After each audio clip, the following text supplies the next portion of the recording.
Après, là on parle vraiment des compléments musculation, on parle pas des compléments alimentaires comme certaines vitamines indispensables, clair, vitamine indispensable. D, oméga 3, etc. Des choses dont on est vraiment carencé à cause de notre alimentation, à cause de notre non-exposition au soleil par exemple. Donc ça c'est autre chose, c'est des compléments alimentaires santé, bien sûr qu'ils ont leur place. Mais les compléments alimentaires qu'on vous vend pour la musculation, les boosters, les BCA, les protéines, tout, ouais c'est tout. Ouais, créatine. Créatine. Alors la créatine, justement, parlons-en. Il y a des études, il y a 50% d'études qui disent que ça marche sur des athlètes débutants, 50% qui vont dire le contraire, comme quoi il n'y aurait pas de résultat. Ouais, donc toi, la créatine, tu en avais pris avant de commencer un petit peu les hormones. Est-ce que tu avais eu des résultats? Franchement, j'en ai aucune idée. Enfin, les résultats qui viennent de ça, ils doivent être. Franchement, faut élaborer la créatine. Premièrement, la créatine, c'est dans toutes les viandes. Ok, on est d'accord. Donc il y a un rapport en créatine qu'on a dans notre diète naturelle, enfin dans notre prêt à manger, ce qu'on mange à la maison. Il y en a de la créatine. Après, après, il y a différents types de créatine. On a la créatine monohydrate, on a la créatine éthylester.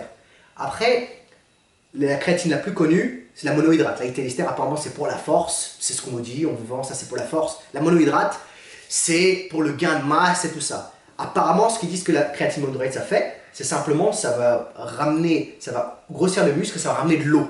Ça va ramener pratiquement que de l'eau. Après, moi, j'en utilise pas. J'en ai pas utilisé, ça va faire 4 ans que j'en utilise pas du tout. Et c'est vrai que des fois, c'est un pré-workout que quelqu'un me passe, des fois, ils mettent genre 5 grammes de créatine monohydrate. Après, je pense que tout a sa place. Mais est-ce qu'il y a un besoin? Il faut simplement regarder les années 70. Arnold, tu vois, Reeves. ouais, Steve Reeves, enfin tous les mecs, Bob Paris, enfin tous ces mecs-là qui ont physique classique. les mecs. Bon, les gars étaient déjà dopés, mais c'était différent. François Benefetto, français. Ça c'est, mec, c'est un dieu. Il est encore vivant de nos jours et il est encore ultime. À l'époque, c'est vrai qu'il y avait du dopage, mais il n'y avait pas de complément alimentaire, il n'y avait pas de protéines en poudre. Je pense que le seul truc qu'il y avait, c'est des glucides en poudre. C'est le seul truc qu'ils avaient inventé, ils venaient juste d'inventer ça. Et ils prenaient des glucides en poudre avant d'aller s'entraîner. Apparemment, il y avait que ça. Mais ils prenaient pas, il n'y avait pas de protéines, il n'y avait pas de créatine, il n'y avait rien. Ils mangeaient. Et je pense que maintenant, il faut prendre en compte que la créatine, en surplus, c'est filtré par quoi? Les reins. Et il faut savoir une chose, dès qu'on abîme ses reins, c'est foutu à vie. Si on abîme son foie, le foie se reconstitue. Mais les reins, si on abîme ça et qu'on abîme ça grave, ça peut être des risques à vie. Et c'est pour ça que la créatine, ils disent de prendre ça en cycle, de faire 8 semaines de créatine et tout ça. Moi, je pense sincèrement, du fond du cœur, que personne ne devrait prendre de la créatine, spécialement les femmes. Je pense pas qu'il y a un intérêt. Moi, je n'en utilise pas. C'est vrai qu'il y en a qui en utilisent. Après, ceux qui utilisent, ils vont dire « Oh, c'est super ». Ils connaissent pas, ils savent même pas ce que ça fait. Ils prennent tout. Ils prennent tout et ils disent que ça fait ça, Est-ce ça que fait c'est ça. l'entraînement? Est-ce que c'est le sommeil? Est-ce que c'est la bouffe? Peut-être que la personne a plus mangé, elle va attribuer ses résultats sur l'effet de la créatine. C'est simple. Quand tu investis de l'argent dans quelque chose, tu veux te convaincre par tous les moyens que c'est grâce à cette chose que tu as réussi à progresser. Donc même si tu te mens à toi-même, tu vas te dire « Ah, si j'ai pris cette masse musculaire, c'est pas grâce à mes entraînements, c'est pas grâce à mon sommeil, c'est pas grâce à ma diète, à ma nourriture, c'est grâce à la créatine que j'ai prise. » Et c'est comme ça qu'il y a des gens qui se mettent à faire de la pub pour tel ou tel produit. C'est comme ça qu'au final le marketing de réseau explose. C'est pour ça que maintenant tout le monde en salle a son shaker de prot. Et au final, je pense qu'on est devenu des assistés. À la base, la musculation, c'est quand même pour se rendre plus fort. Et comme tu disais, dans les années 70, ils n'avaient pas de complément alimentaire. Ils s'entraînaient, ils faisaient des mouvements polyarticulaires, ils faisaient du squat, ils s'entraînaient lourd, ils faisaient de la force. Ils étaient solides, les gars. Bref, même s'ils chargeaient, ok, mais ils étaient solides. Ils étaient bien plus solides que n'importe quel bodybuilder d'aujourd'hui parce qu'ils arrêtaient d'avoir peur pour rien, quoi. Ah, j'ai peur de perdre tant de muscles, non, j'ai pas pris ça avant de dormir. Il faut mon pré-workout, mon post-workout, mon péri-workout. Oh, il y a trop. C'est du vent, tout ça. Maintenant, il y a des trucs qui sortent tous les jours. Maintenant, il y avait les aminos pendant l'entraînement. Maintenant, il y a les. Maintenant, t'as du sucre rapide. Ouais, le dextrose ou des trucs comme ça. Tu vois, maltodextrine, c'est pareil, mais il y avait un autre aussi. Comme Glycofuse, c'est un supplement. Glycofuse, je me rappelle même plus c'est quoi le truc qu'il y a dedans. Mais ça, c'est des trucs aussi que les gens ils prennent pendant l'entraînement. Après, moi, je pense que pendant l'entraînement, tout ce qu'il faut, c'est de l'eau.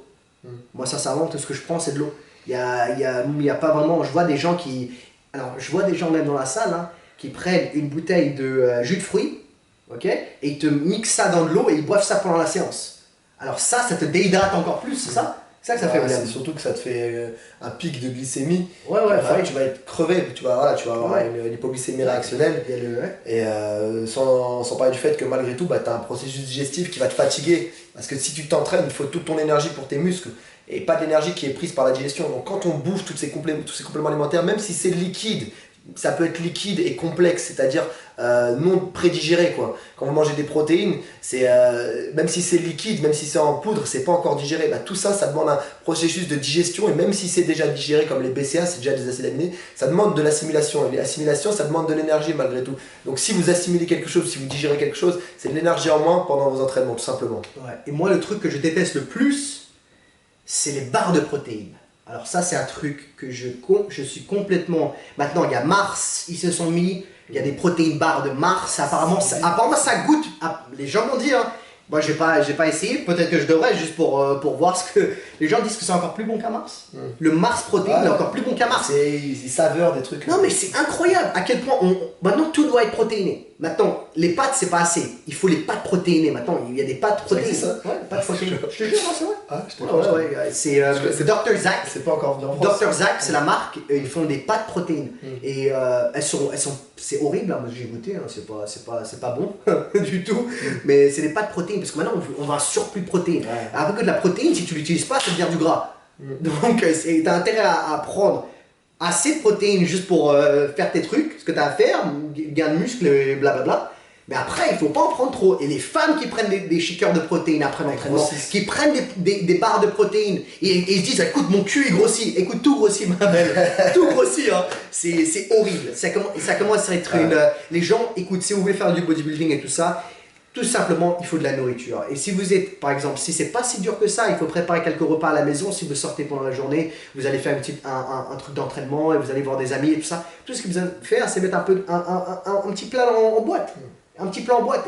Et franchement, peut-être que c'est dur au début, mais après ça devient une habitude et après ça devient plus simple. Si on va plus loin, en ce moment, en tout cas c'est à la mode en ce moment, le fasting, le jeûne intermittent.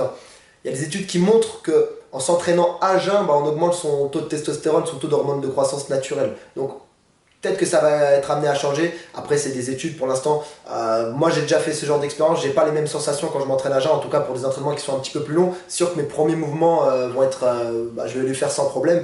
Mais au bout d'une demi-heure, une heure, je vais commencer à avoir mes stocks de glycogène qui vont baisser. Je vais avoir moins d'énergie pour ma séance. Mais en tout cas, sachez qu'il y a plein d'autres pistes et que s'entraîner sans avoir 3000 compléments alimentaires dans la poche, c'est pas grave. C'est not a big deal comme tu dis ça. Ouais, mais c'est beaucoup d'argent. Je pense qu'il faut arrêter. 150 € par mois sur des protéines et des compléments alimentaires, c'est beaucoup d'argent.